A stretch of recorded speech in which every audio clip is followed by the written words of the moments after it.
मालूमात सेंटर में आपका इस्तकबाल है। आज का ये दूसरा पार्ट है।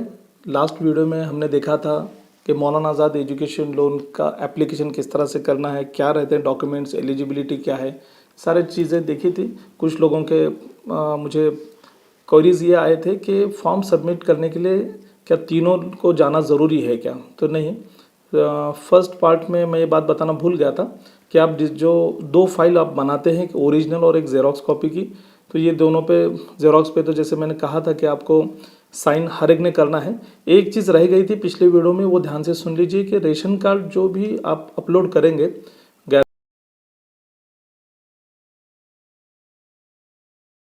स्टूडेंट पेरेंट का तो एक ही रहेगा और गारंटर का तो वो कलरफुल होना चाहिए। वो दोनों भी फाइल में कलरफुल करना है ताकि वो पता चल सके कि आप APL BPL कौन सा रेशन कार्ड आपका है। एक फर्स्ट। सेकंड, जब आप डिस्ट्रिक्ट ऑफिस पर जाएंगे सबमिट करने के लिए तो स्टूडेंट पेरेंट या गारंटर तीनों में से कोई भी एक जाके इस फाइल को सबमिट कर सकता है। मैं तो कहूँगा कि आप जब अपनी फ़ाइल बनाते हैं तो एक बार डिस्ट्रिक्ट ऑफिस पर जाकर दिखाइए ताकि आपको पता चल सके कि उसमें और कोई सबमिशन करना है क्या। तो इस तरह से आप जब फाइल अपने डिस्ट्रिक्ट ऑफिस में सबमिट करते हैं और फिर वहाँ से वो फाइल मुंबई हेड ऑफिस जाती है मंजूरी के लिए। तो चलिए आज का ये सेशन स्टार्ट करते हैं कि आज का है सबमिशन और डिसबर्समेंट। तो जैसे कि हमने लास्ट वीडियो में देखा कि हमने एप्लीकेशन किया, अब वेट किया और अब पता चला कि आपका लोन सैंक्शन हुआ है। आपको मंजूरी पत्र जो यहाँ पर आप देख सकते हैं कि इस तरह का मंजूरी पत्र आपके डिस्ट्रिक्ट ऑफिसर आपको व्हाट्सएप पे भेज सकते हैं, कॉल करके बता सकते हैं। तो ये जब मंजूरी पत्र आता है तो यहाँ पर आप देखिए कि आपने जो अप्लाई किया था या तो सेम एज इट इज़ आपको यहाँ पर मिलेगा या फिर कुछ अमाउंट कम होकर भी मिली होगी। तो देखिए जैसे आपका 4 साल का बीटेक का कोर्स है, आपने डिमांड किया था 6 लाख रुपए का, लेकिन मौलाना आज़ाद का 5 लाख ही फाइनल है। तो आपके सभी डॉक्यूमेंट, आपने जो गारंटर दिया है अगर वो सही है और सब कुछ सही है तो आपको 1,25,000 हर साल के हिसाब से 4 साल के आपको 5 लाख रुपए मिल जाएंगे। तो 5 लाख वन टाइम नहीं मिलते, ये भी बहुत से लोगों की गलतफहमी होती है कि आपका जिस तरह से एजुकेशन लोन मतलब एजुकेशन आप ले रहे हैं फर्स्ट ईयर सेकंड ईयर, तो जैसे जैसे हर साल जब आपको फ़ीस पे करनी है तो हर साल आपको मिलेगी। अब एक सबसे अच्छी चीज़ ये है कि अभी आपने मौलाना आज़ाद एजुकेशन लोन को अप्लाई किया और उधर आपने एडमिशन लिया, लेकिन कॉलेज वाले तो आपको फ़ीस डिमांड कर रहे हैं, तो वहाँ पर आपने अपनी फ़ीस कहीं से एडजस्ट करके पे करनी है। क्योंकि मौलाना आज़ाद का जो लोन सैंक्शन होता है तो इसकी जो अमाउंट मिलती है आपको वो स्टूडेंट के जो बैंक अकाउंट दिया गया है उसमें डायरेक्ट क्रेडिट होती है, तो कॉलेज को नहीं जाती।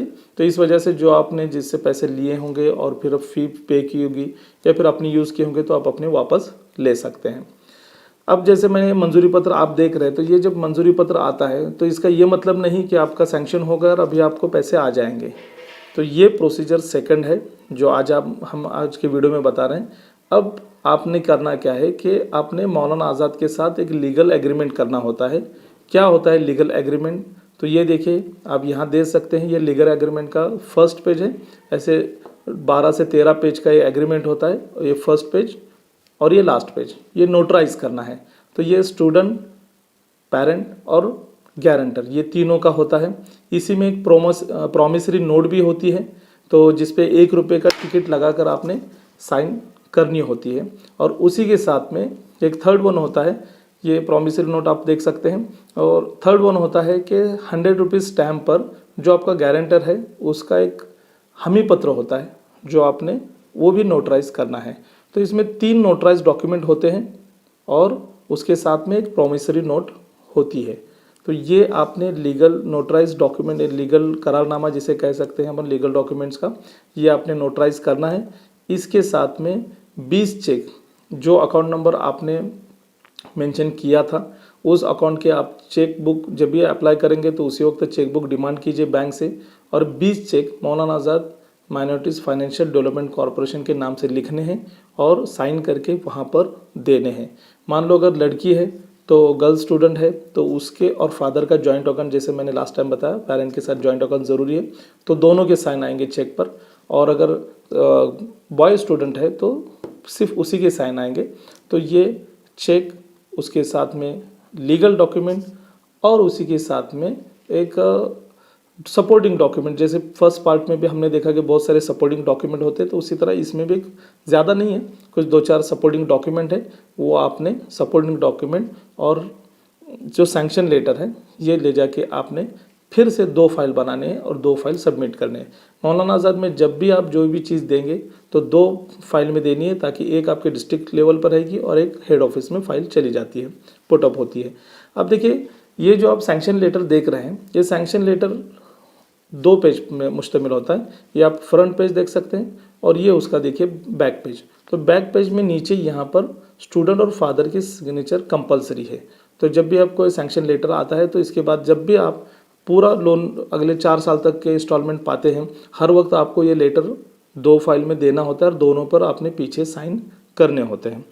तो मैंने जिस तरह से कहा कि ये फाइल सबमिशन जो है, जैसे कि फर्स्ट पार्ट में हमने देखा एडमिशन प्रोसेस देखी पूरी तरह से, और उसमें सब हमने एप्लीकेशन किया। अब हमारा सैंक्शन होकर आया। हो सकता है आपका सैंक्शन न हो तो आपको कोई क्वेरी लेटर आ जाए कि जैसे कि आपने जो ये डॉक्यूमेंट फला डॉक्यूमेंट जो कम है तो वो सबमिट कीजिए, या फिर आपने जो गारंटर दिया है वो इन एक्सेप्टेबल नहीं है, या फिर आपका कॉलेज रिकॉग्नाइज नहीं है। ऐसे बहुत सारे अलग अलग रीज़न से हो सकता है कि आपको क्वेरी लेटर आ जाए। तो वो क्वेरी अगर आती है तो उसका जवाब देना और उसका एविडेंस पेश करना आपके लिए ज़रूरी होता है। तो फिर थोड़ा सा और टाइम आपका बढ़ जाता है। जब आपने एप्लीकेशन किया, अगर आपके डिस्ट्रिक्ट ऑफिस पर जिस दिन आपकी फ़ाइल पुटअप होती है, सबमिट होती है, वहाँ से हेड ऑफिस पर फाइल जाती है और वहाँ से जो मंजूरी लेटर, सैंक्शन लेटर जो आता है, इसमें 2 महीने का पीरियड लगता है, मैक्सिमम 2 महीने, कभी कम हो ज़्यादा कम ज़्यादा हो सकता है। अब जब ये आपका सैंक्शन लेटर आया है तो सैंक्शन लेटर आने के साथ में आप फ़ौरन से पेशतर ज़्यादा देर न करते हुए, ये जिस तरह से मैंने लीगल डॉक्यूमेंट्स आपको बताए हैं, 100 रुपीज़ के स्टैम्प पर करारनामा गारंटर का, उसी के साथ में नोटराइज 3 डॉक्यूमेंट और 20 चेक, ये लेकर तीनों ने, मतलब स्टूडेंट, पेरेंट और गारंटर, तीनों ने अपने डिस्ट्रिक्ट ऑफिस में जाना है। वहाँ जो रजिस्टर होता है उस रजिस्टर पर तीनों ने अपने फ़ोटो पेस्ट करने हैं, वहाँ पर साइन करनी है डिस्ट्रिक्ट ऑफिसर के सामने। वो चेक जो है वो चेक पर डिस्ट्रिक्ट ऑफिसर के सामने साइन करनी है और उनको दे देना है। उसी के साथ में एक लेटर होता है जो आप चेक फाइनेंस कॉरपोरेशन को दे रहे हैं, वो चेक का पूरा चेक नंबर वगैरह देकर लिखना है। और इसी के साथ में एक सेल्फ डिक्लेरेशन फॉर्म होता है जिसमें आपने बैंक की देखिए, अभी जैसे आपने एक बैंक अकाउंट दिया जिसमें अब पेमेंट आपके जमा होने वाले हैं, और जो चेक आप दे रहे हैं वो भी उस बैंक के दे रहे हैं कि आप रीपे करने वाले हैं, तो एक सेल्फ डिक्लेरेशन फॉर्म होता है जिस पर आपको बैंक की साइन और स्टैंप लेना है। उसमें ये लिखा होता है कि मैंने Maulana Azad education corporation, financial development corporation की तरफ से मुझे इतना लोन मंजूर हुआ है और ये लोन मैं रीपे करने वाला हूँ, उसके लिए मैंने अपने बैंक के इतने 20 चेक दिए हैं, तो मैं अपना अकाउंट कभी भी क्लोज़ नहीं करूँगा। तो ये डिक्लेरेशन वाला एक जो पेज होता है ये सपोर्टिंग डॉक्यूमेंट में होता है, तो ये भी आपने सबमिट करना है। तो ये जब आप तीनों जाकर इस 20 चेक के साथ ये जब सब कुछ चीज़ें सबमिट करेंगे तो उसके बाद कुछ दिनों के अंदर आपके अकाउंट में पैसा जमा हो जाएगा। अब ये हुआ सबमिशन का और डिसबर्समेंट का। इसमें एक चीज़ होती है कि जैसे मान लो आपका गारंटर सर्विस वाला है तो आपने ये सब कर दिया तो आपको पेमेंट जमा हो जाएगा। लेकिन अगर आपने प्रॉपर्टी होल्डर गारंटर दिया है या फिर फादर खुद प्रॉपर्टी होल्डर है और वो गारंटर बने हैं, तो यहाँ पर आपने क्या करना होता है कि यहाँ पर आप 20 चेक दे देते हैं, रजिस्टर में साइन करते हैं, तो डिस्ट्रिक्ट ऑफिसर आपको एक लेटर देता है, जो लेटर आपने ले जाकर अपने तलाठी ग्राम सेवक को देना है। और आपने जो प्रॉपर्टी आपने कोलेटरल सिक्योरिटी के तौर पे दी है उस पर मौलाना आज़ाद कॉरपोरेशन का लोन चढ़ाना है, जिसको हम बोझा नोंद कहते हैं। और देखिए यहाँ पर एक दिक्कत आपको क्या आती है कि तलाठी जो होता है तो वो कहता है कि इस तरह से डायरेक्ट मैं नाम नहीं चढ़ाऊँगा, आपको इसके लिए मॉर्गेज करना होगा, उसके रजिस्टर फी करनी होगी, टैक्स भरना होगा। तो ये आप अपने स्क्रीन पर देख सकते हैं gazette letter government of Maharashtra का, जिसमें साफ साफ बताया हुआ है कि मौलाना आज़ाद एजुकेशन लोन जो के लिए जो प्रॉपर्टी आप एज अ कोलेटरल सिक्योरिटी तारण देते हैं उसके लिए किसी तरह की भी स्टैम्प ड्यूटी भरने की ज़रूरत नहीं है, पूरी तरह से स्टैम्प ड्यूटी आपको माफ़ है। तो आप ये लिंक डिस्क्रिप्शन में लिंक के ज़रिए इसको डाउनलोड कर सकते हैं। जहाँ आपको ऐसी दिक्कत आती है तो आप उस तलाठी को ये गैजेट लेटर दिखलाइए।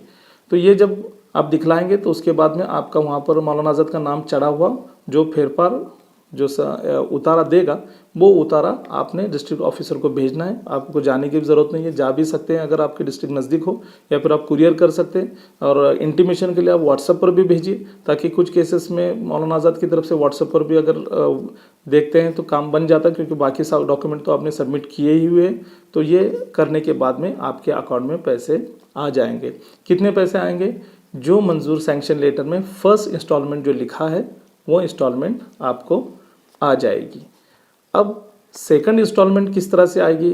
तो मैं तो वही कहूँगा कि अभी फ़िलहाल फर्स्ट इंस्टॉलमेंट आपने ली है, तो सेकंड इंस्टॉलमेंट के लिए आप पहले इस साल को अच्छे मार्क्स से पास कीजिए। सेकंड इंस्टॉलमेंट जिसको हम रिन्यूअल भी कह सकते हैं, और उसी तरह कि रीपेमेंट किस तरह से करना है, क्या होती है प्रोसीजर रीपेमेंट की, ये सब चीज़ें भी हम देखेंगे अगले वीडियो में। मालूमात सेंटर के ये वीडियोस आपको कैसे लग रहे हैं अपने कमेंट्स ज़रूर कीजिए, और अगर आपने सब्सक्राइब नहीं किया है तो इसको सब्सक्राइब ज़रूर कीजिए, बेल आइकॉन को प्रेस कीजिए, ताकि सभी तरह के इम्पोर्टेंट अपडेट्स आपको मिलते रहेंगे। मौलाना आज़ाद एजुकेशन लोन का ये दूसरा पार्ट है। नेक्स्ट पार्ट में हम देखेंगे कि रिन्यूअल किस तरह से करना है, रीपेमेंट किस तरह से करना है, और उसके बाद में हमारे लोन सीरीज़ की अगली सीरीज़ के अगले वीडियो आपको मिलते रहेंगे। चलिए, अपना ख्याल रखिए। शुक्रिया।